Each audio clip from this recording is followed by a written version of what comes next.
ito na nga, no, pag-usapan natin itong trending na topic ngayon patungkol po dito kay Senator Bato de la Rosa na itong si Rimulya, Ombudsman Rimulya ay sabi niya ang ICC raw naglabas na ng arrest warrant laban kay Senator Bato. Okay, gaano ba ito katotoo? Dito natin ito malalaman.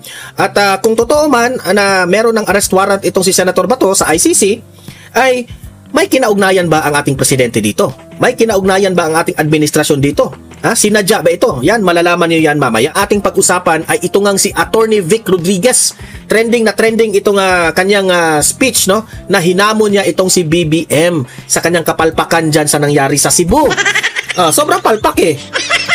So, tama rin naman itong mga sinasabi ni Attorney Vic. Yan po ang ating pakinggan, reaksyonan. Sabay-sabay tayong mag-react tayo dyan, ha? Okay? Pero guys, bago ang lahat, bago natin ito pag-uusapan, help me po muna na i-like at saka i-share itong video na ito, ha, para kakalat ito sa taong bayan. Okay? Mahalaga like and share. Okay, ready? Sabay-sabay mo tayong mag-like and share.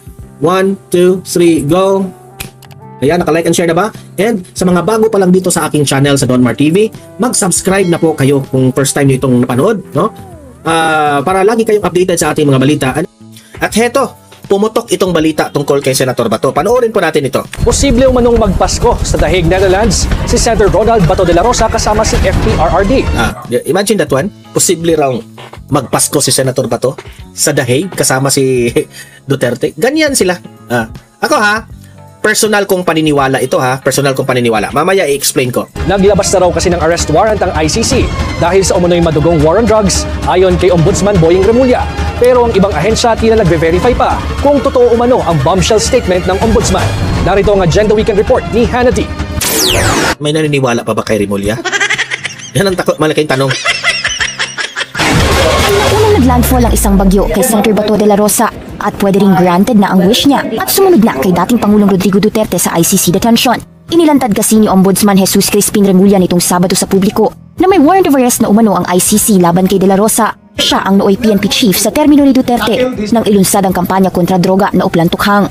Ilang araw matapos maaresto Alam niyo, sa totoo lang, ito this is my own opinion, this is my own analysis. Yang sinasabi ni Remulla na ang ICC ay meron ng warrant of arrest, sa totoo lang, nung una tong pumutok itong balita na ito, sabi ko sa sarili ko, this is really part of their plan. Ako pwede ako magkamali dito pero wag nyo namang gaguhin ang taong bayan. Wag nyong ipasok sa bulsa ninyo ang taong bayan. Kasi po, yung na-analysis ko ito pwede ako magkamali dito. Pumasok ito sa utak ko. Sabi ko, parte ito sa kanilang plano. Sino ba si Bato de la Rosa? Tatakbo yan sa 2028. Pwedeng maging vice president yan. Okay? Si BP Sara, of course, presidente yan. At malakas ito. Pwede itong manalo. Ako po'y matagal ko nang nagduda ko na itong si Senator Bongo, Senator Bato de la Rosa at si VP Sara, itong tatlo, gagawin nila ang lahat para i-discredit itong tatlo. Or gagawin nila ang lahat para mapatalsik sa pwesto o ma-disqualify sa 2028 election. Ganyan po ka pasaway itong administrasyon na ito. Grabe po ang kanilang pamumulitika. Hindi nila tanggap na talo sila. Hindi nila tanggap na isinusuka na sila ng taong bayan. Hindi nila tanggap na mga Duterte, kaalyado ni Duterte, ang minamahal ng taong bayan. Bakit kayo ganyan? Yun lang aking tanong. We are living on a country of a democracy. Ano ba ang democracy? Kung sino ang gusto ng nakararami, yun po ang sundin natin. Demokrasya tayo Saan yung marami, yun ang mananaig. If sa karamihan sa mga Pilipino, ang gusto ay Duterte, irespeto natin yan. Pero sila, ano ginagawa? Si Duterte, ikinulong na nila. Si VP Sara, plano nilang ipa-impeach. Yan, sabi pa nga ni Manang Aimee, yung pagiging ombudsman ni Rimulya. Si Manang Aimee ang nagsabi dito which is, sabi ko may point rin na ang pagiging ombudsman ni Rimulya, that is also part of their plan. Parang hindi na magkaproblema kung ano ang mga desisyon ng mga bangag na administrasyon. Before 2028, magulo ito. Yan ang masabi ko. Magulo in terms of yung impeachment ni VP Sara. Itutuloy nila yan. Yan ang analysis ko. Si Bato, ito na, sinimula na nila. Yes, posibleng totoo itong sinabi ni Remulla na ang ICC ay naglabas na ng arrest warrant. At sa tingin ko, kung totoo man yan, tinutulungan yan ng administrasyon. Bakit itong si Remulla ay nagparamdam na ng ganyan? So meaning to say, bago sumingaw ang balitang yan, may alam sila, direkta sa ICC. Binibrainwash na nila ang tao ngayon ha. Binigyan na nila ng hint at clue para hindi na masurpresa. Diba? Para totoo pala yung sinabi ni Remulla. Ganon. So ako po, sa madaling salita, naniniwala pa ako na this is part of their plan. Kasabwat po ang administrasyon dito sa ginagawa ng ICC. Duda nga ako idea ito ng administrasyon. Sinuggest lang doon sa ICC. Kaya nga sabi ko, yung ICC na yan, mga ano ka talaga kayo? Soon, may araw rin kayo, sa totoo lang.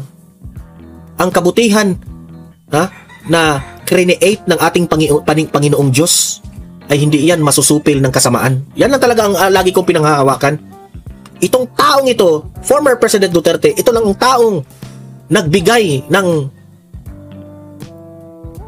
let us say a chance na maunlad ang ating bansa. Pero anong ginawa nyo? Kinulong nyo pa.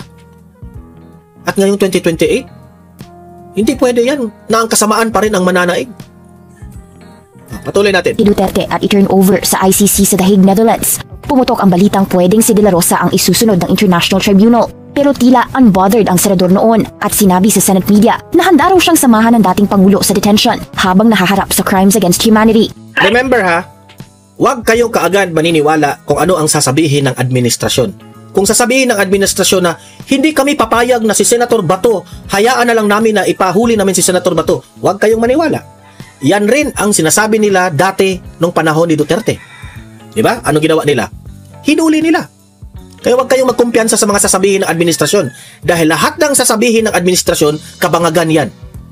Kabaliktaran. I can run, I can run. And I can use some connections to hide. And, napakalaki ito Pilipinas. If all legal remedies are exhausted and still justice is to no avail, then what can I do? I may as well, I can join the old man. Hinihintay pa ng kampo ni De La Rosa ma-verify ang nasabing warrant of arrest laban sa kanya. Matatanda ang tulad noong haina ng ICC Red Notice sa FPRRD noong March 11. Wala ring agarang kumpirmasyon mula sa bahagi ng ICC. Pero ayon sa legal counsel ni De La Rosa, umaasa silang dadaan sa proper judicial process ang warrant at pag-aresto sa senador alinsunod sa konstitusyon, due process at sovereign. Ako sa mga legal team ni Senator Bato, huwag talaga kayong magkumpiyansa sa mga sasabihin ng administrasyon. O huwag kayong magkumpiyansa sa justice system rin natin ngayon. Okay? Kasi po, pwedeng bias na yan sa administrasyon. They will do the best that they can na itong Duterte na grupo ay hindi makasali sa 2028 election. Gagawin nila yan. Putang ina kayo. Rights ng Pilipinas. Sa bahagi naman ng Senado, iginiit ni Senate President Tito Soto na para ma-preserve ang dignidad ng higher chamber, hindi nila papayagang may maarestong senador sa loob ng Senate premises. Pero sa labas ng premises nito, hindi na raw ito concern ng Senado.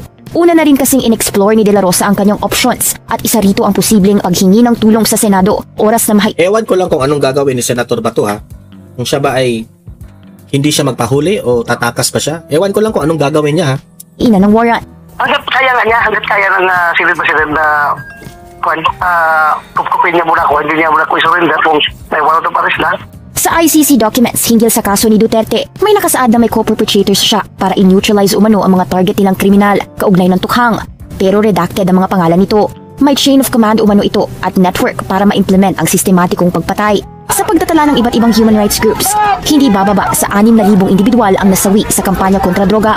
Ayon naman sa DILG, as of noontime ng November 8, wala pang natatanggap na anumang red notice ang ahensya laban kay... Yung human rights na yan, mga dilawan rin yan Napupolitika rin Pero ang totoo niyan, ang taong bayan, nagustuhan nila ang ginawa ni Duterte. Na Duterte only protected the Filipino people. Pero itong mga kalaban ng mga Duterte, itong mga dilaw at mga loyalista, pilit nilang